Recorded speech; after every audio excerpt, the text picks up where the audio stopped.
আমাদের দোল উৎসব নিয়ে কেউ তো কোনো উচ্চবাচ্যই করছে না। কি ব্যাপার বলো তো? ব্যাপার আবার কি? তুমি কোন মুখে দোল খেলার কথা বলছো? মা নার্সিংহোমে ফুল পিসিমার এই অবস্থা, আশ্চর্য, এর মধ্যে দোল খেলা হয়? সত্যি? আরে দোল খেলা হবে না? এই চৌধুরী বাড়ির ট্র্যাডিশনাল দোল খেলা সেটা এবছর হবে না? সে কি হয় নাকি? কে খেলবে বলুন তো দাদা? ঠিকই তো, ঝিলমিলেরও তো শরীর ভালো নেই। তাছাড়া যদি খেলতে চাইও আমি ওকে খেলতে দেবো না। আচ্ছা ঝিলমিল ছাড়া আর কি বাড়িতে লোক নেই? সার্থকী আছে, বৌরানী আছে। হ্যাঁ, আর আমি আছি তো। এই অভ্র, কোন মুখে কথাটা বলছিস? এই সময় কোথায় ঝিলমিলের দেখাশোনা করবি, তা না দোল খেলা নিয়ে লাফালাফি করছিস? না আমি আসলে আচ্ছা আমি একটা কথা বলি, সব অ্যারেঞ্জমেন্ট করা থাক, তারপর যার খেলার ইচ্ছে হবে সে খেলবে। হ্যাঁ সাত্বিকী তো ঠিকই বলেছে দিদি, মানে যাদের অসুবিধা থাকবে তারা খেলবে না। দিদি আমি সব ব্যবস্থা করে ফেলেছি। দাদা আবির রং সব রেডি, মানে আপনি যদি একটু। কিন্তু সবাই মিলে আনন্দ করার যে মজাটা আছে সেটা কজন মিলে করলে কোথায়? সেটাই তো আমিও বলছি, একটা বছর না হয় আনন্দটা একটু কমই হলো। মানে এবছর দোল খেলা হবে না?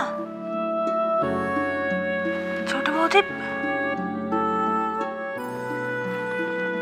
দোল খেলাটা তো প্রতি বছরের ব্যাপার শ্রী, একটা বছর আনন্দ একটু কম হলে কি হয়? তাছাড়া কিছু কিছু লোকের আনন্দের জন্য অনেক লোকের অসুবিধা তো করা যায় না। সত্যি দোল খেলা হবে না ছোট বৌদি? কারোর মন ভালো নেই শ্রীপর্ণা। মা, ফুল পিসিমা এনারা অসুস্থ, ঝিলমিল এবছর দোল খেলবে না, অলিও আসবে কিনা আমি জানি না। কাজেই আমার মনে হয় এবছর আমরা ভালো করে বরং পুজোটাই করি না। হ্যাঁ, আমিও তো তাই বলছি, এবছর আমরা পুজো করে ঠাকুরকে বলি আসছে বছর যেন সব ভালো ভালো হয়। আচ্ছা মা, তুমি আমাকে একটা কথা বলো, যে ফুল দিদুন, রাঙা মা আর অলি, ওদের জন্য যে আমরা দোলটা খেলছি না, এটা যদি ওরা জানতে পারে তাহলে কি ওরা খুব খুশি হবে না? তো তাহলে আর তাছাড়া বাবা, আচ্ছা ঝিলমিল কি এতটাই অসুস্থ যে দোল খেলার ওখানে গিয়ে একটু বসেও থাকতে পারবে না? আরে কোনো প্রবলেম হবে না। আচ্ছা আচ্ছা, এই যে আমরা কথা দিচ্ছি তো, এই যে পিসিমুনি, দাদাভাই, বৌরানী, আমরা কেউ ওকে রং মাখাবো না, ঠিক তো? হ্যাঁ, তাহলে আই এগ্রি, অব্র একদম ঠিক কথা বলেছে। আর তাছাড়া অ্যারেঞ্জমেন্ট যদি না থাকতো তাহলে কথা ছিল, ময় যখন সব করেই রেখেছে তখন দোল খেলতে অসুবিধাটা কোথায়? হ্যাঁ একদম। ছোট, এবার যা বলার তুই বল। এ বাবা আর ছেলে মিলে যে কি করতে চাইছে আমি সত্যি বুঝতে পারছি না। এই দেখো, আরে কি কি বুঝতে পারো না? দেখো, আচ্ছা ইন্দিরা, আমরা তো বেশি কিছু চাইছি না, প্রত্যেকবার যা যা হয় দোল উপলক্ষে সেগুলোই হবে, শুধু একটু অসুবিধা আছে বলে সবকিছু একটু কম করে হবে, এই তো বলো।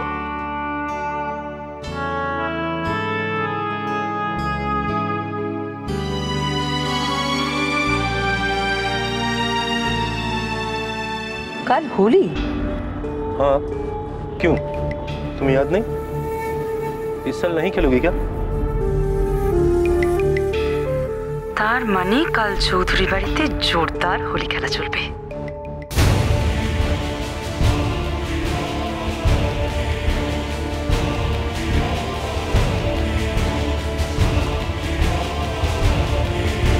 এই কি ভাবছো? কাল তার মানে চৌধুরী বাড়ি আবার রং খেলায় মত্ত হবে প্রতিবারের মতো। হ্যাঁ অবভিয়াসলি। এক মিনিট, তুমি কি আবার নতুন করে কিছু ভাবছো নাকি? কাল তো তাহলে চৌধুরী বাড়িতে ঢোকার আমার আরো একটা সুযোগ আসছে। হোয়াট? তুমি আবার যাবে ওই বাড়িতে? সেটা বড় কথা নয়, বড় কথা এটা যে কাল সাত্তকীর লাইফ থেকে কনককে পার্মানেন্টলি সরিয়ে দেবার আমরা একটা গোল্ডেন অপরচুনিটি পাবো, আর সেটা আমরা করবো। আর তারপর সাত্তকীর লাইফের ফাঁকা জায়গাটা ফিল আপ করবো আমি।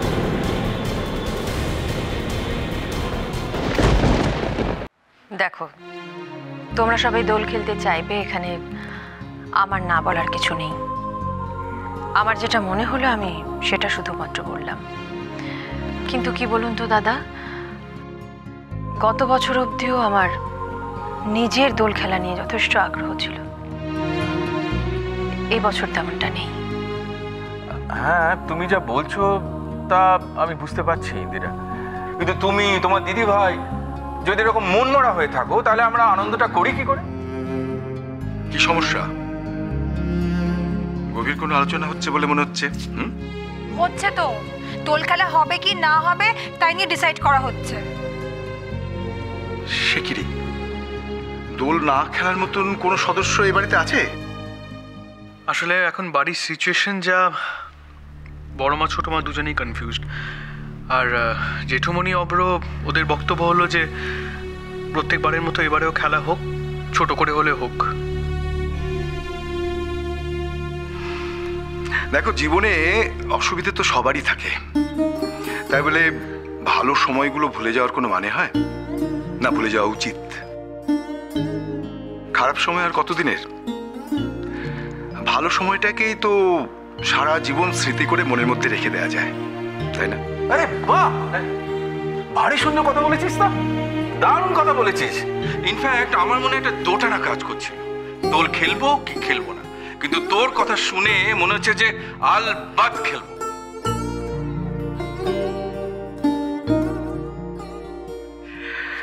অবশ্যই খেলবি। রঙের দিন কারো বেরং হয়ে থাকা উচিত না রে দাদা। ছোট বৌদি, শুনছো কে দোল খেলার কথা বলছে, যে কিনা নিজেই রংকে ভয় পায়? রং খেলতে আমি ভয় পাই এটা ঠিক কথা, তবে রংকে কিন্তু আমি একদম ভয় পাই না, বরং রং আমার খুব ভালো লাগে।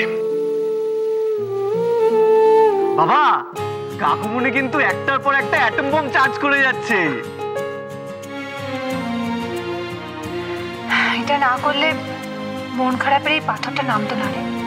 Thank you.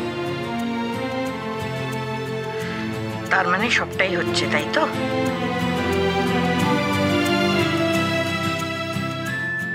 বেশ হোক। তাহলে নাড়া পড়াটাই বা বাদ যায় কেন? সেটাও হোক। দাদা, না একটা কথা বলতে তো ভুলেই গেছি। কি বলছি? ওই নেড়া পড়ানো রেডি। ও রে,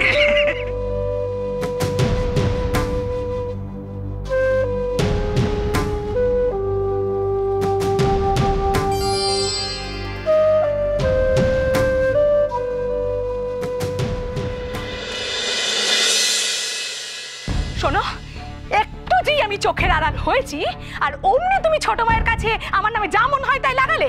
আমি কিনা তোমাকে চাহিয়ে পুড়ে দিচ্ছি? আমি তোমাকে পোড়ানোর চেষ্টা করছি? ওরে বাবারে বাবারে, কি সর্বনেশে মেয়ে গো! এবার বুঝতে পারছি অরূপ আসলে তুমি তাকে আমাদের নামে কি মিছে কথাটাই না লাগাবে। ও আমার পোড়া কপাল গো, কি যে হবে।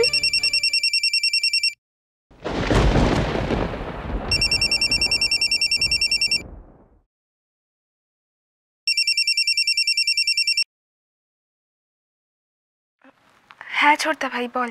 কাল সকালে কিন্তু তুই একদম রেডি হয়ে থাকবি, বুঝলি? অরূপ নেই আমি জানি, কিন্তু তুই তো আসতেই পারিস। আমি নিজে গিয়ে তোকে নিয়ে আসবো। না রে, আমার কাল যাওয়া হবে না। হবে না? কেন?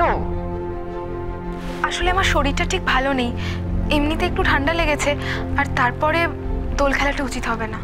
আচ্ছা ঠিক আছে, সে না হয় নাই খেললি, কিন্তু এখানে এসে বসে থাকতে তো কোনো ক্ষতি নেই। তুই বুঝছিস না, ওখানে যাবো, তোরা সবাই খেলবি, আমার দেখে খেলতে ইচ্ছা করবে, আটকাতে পারবো না নিজেকে। কি দরকার? তুই কিছু মনে করিস না, কেমন? আনো, তোমার গোষ্ঠী শুদ্ধ লোককে এনে দেখাও যে কাকিমা তোমাকে কেমন করে পুড়িয়ে মারতে চাইছে, তোমাকে খাটিয়ে মারছে। দাঁড়াও, অরূপ আসুক, তারপর তোমার একদিন কি আমার একদিন। ওই মহিলা কি ভেবেছে আমাকে অপমান করা? এর শোধ আমি নেব বলে দিলাম। আর তুমি যে মুখ দিয়ে তুমি আমাকে মেজাজ দেখিয়েছো, ওই মুখ কি করে বন্ধ করতে হয় সেটাও আমার জানা আছে। এভাবে কি কথা বলছে? এত চেঁচিয়ে? হ্যাঁ ছোটদা ভাই, আমি তোকে পরে ফোন করবো, ঠিক আছে? হ্যাঁ, রাখছি।